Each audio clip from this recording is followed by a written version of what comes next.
Ladies and gentlemen, I want to ask you a question. Do you think Edwin Sifuna can defeat William Samoei Arap Ruto if elections were held in the Republic of Kenya today? Can he defeat him? I'm asking that question because Edwin Sifuna embarked on a 2-day tour of Western Kenya. And his first stop was in Trans Nzoia.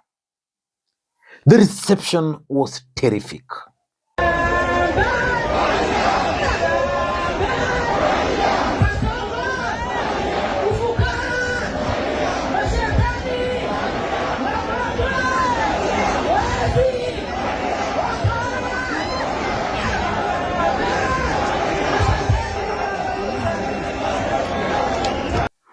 Edwin Sifuna then crowned the tour with a major political rally in Bungoma. Again, the reception was electrifying.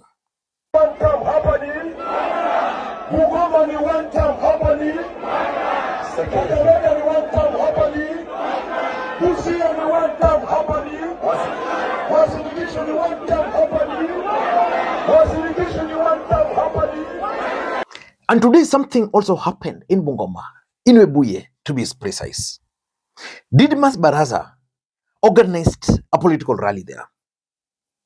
This is how Didmas Baraza alone, who is a close ally of the president, was received.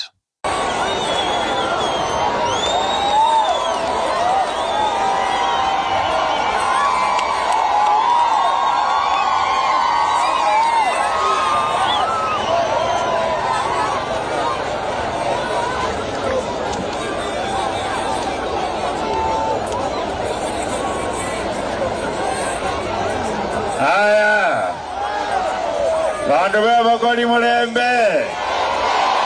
Mulembe zwa. Mulembe te. Muri moyo. Mwazangale humbona.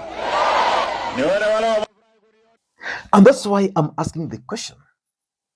Between William Ruto and Edwin Sifuna, who do you think can win? Who do you think can defeat the other if elections were held today? Personally, I think Edwin Sifuna has done so well so far. But there are certain things which he must do for him to become the next president of the Republic of Kenya. Because if it's a matter of crowd, Raila had the crowd, Matiba had the crowd, they never became the president. But Edwin Sifuna's chances are very high. In this video, I want us to look at whether Edwin Sifuna can actually defeat William Ruto in 2027. Ladies and gentlemen, before we do that, in case you're watching this channel for the first time, take a second or two, click the subscribe button. For Edwin Sifuna to defeat William Ruto, he must have the ability to craft a winning formation. No single political party in Kenya today can form government. Whether UDA, whether ODM, whether Linda Mwananchi, whether Wiper, whether DCP, none. So it means for Edwin Sifuna to be able to defeat William Ruto, he should be able to craft or to build a formidable alliance, a formidable coalition. And already we know that there is Linda Mwananchi and also there is the alternative government. And also there is the united alternative. And we also know that we have the united alternative government led by Rigathi Gachagua. Out of those, can Sifuna, the Sifuna we know, successfully craft a winning formation? It would mean that he must get the endorsement, which is the most important, of Rigathi Gachagua.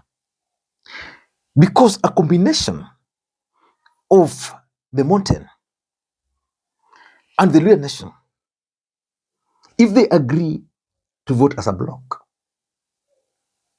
itakuwa ngori for Ruto. But can that formation really work? So that is the first thing Sifuna has to do.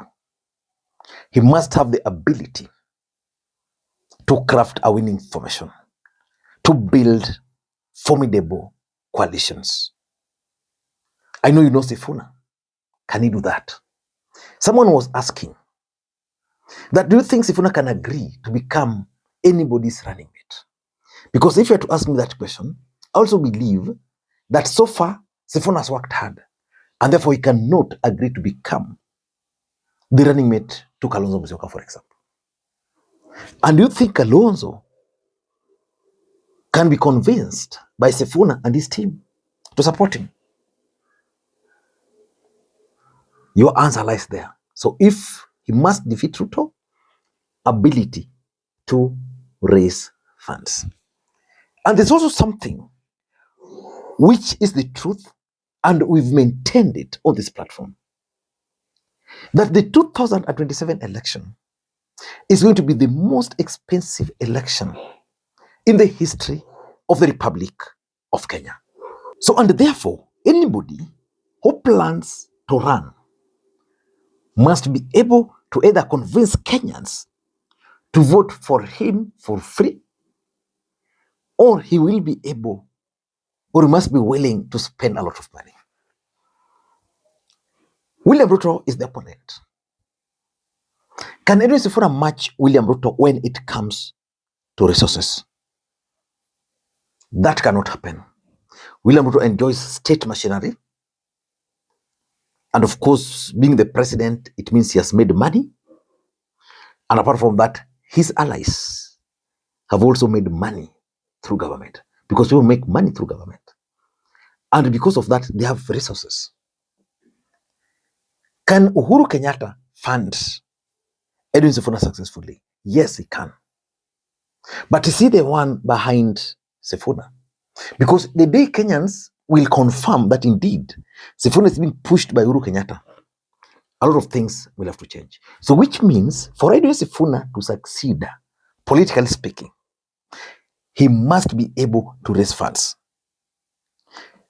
You see, like if he's going for an event, that pay bill number should be able to raise money that week for those political activities until election time. So which means he should be able to convince Kenyans to fund his campaigns.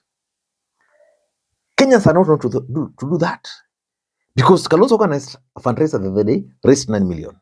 9 million with a presidential candidate cannot even take him to 2 counties.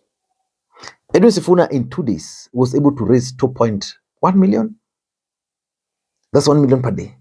For a presidential election, no. So which means Sifuna should be able to copy something from Rigathi. What Rigathi did in Olkalau. Become weak and then let the people own you. So that they will be willing to donate even 10 shillings.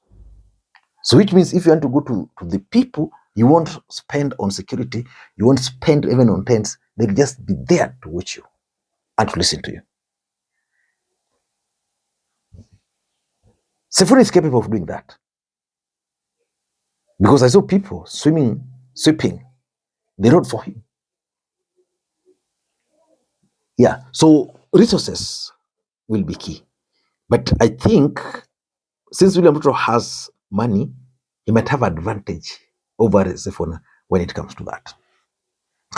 But what about the young people? Because that's the biggest challenge. If you followed the Olkalau by election, the lines were there. But mostly women and elderly. I didn't see trending photo of young people lining up to vote in Olkalau. Olkalau is in Nyandarua County. And since it's Nyandarua County, it's in Kenya. So whatever we witness there can be replicated. Even in very north, we didn't see young people. Even in Malava. But Edwin Sifuna is banking on the support of these young people. So which means he should be able to mobilize young people to turn up and register as voters. So many young people are out there. They don't care. They don't register to vote. But they're the people who will make the difference for Edwin Sifuna in 2027. So which means Sifuna should be able to mobilize young people to register, not just to register to vote for him or to vote against President. So he must be able to convince the young people to register. And importantly, and this is also where Rigathi Gachagua has managed to succeed, vote protection. In the next election, we are going to have several political parties, I believe, 3 serious political formations.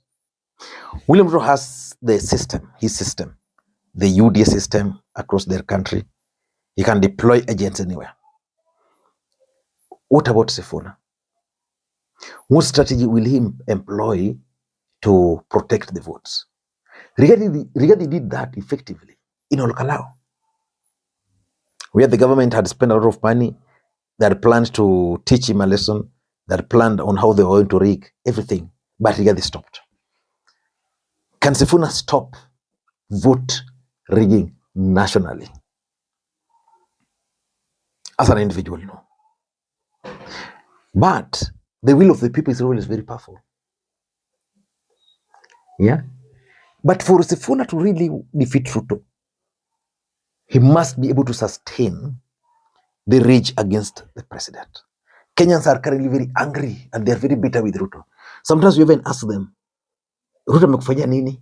Even here, wewe, I'm asking you, what is it that William Ruto has done to you that Uhuru never did, Kibaki never did? Yeah. So, sustaining anti-Ruto's narrative is going to be very important. How can he sustain it? But there's an area Sifuna has always failed. Communication. And it's a very big problem. That one I can assure you. So you must be willing to hire serious communication strategists, because saying one term is not enough. Sometimes people just want to hear what you stand for. You go to TV, you go to radio, then you live there.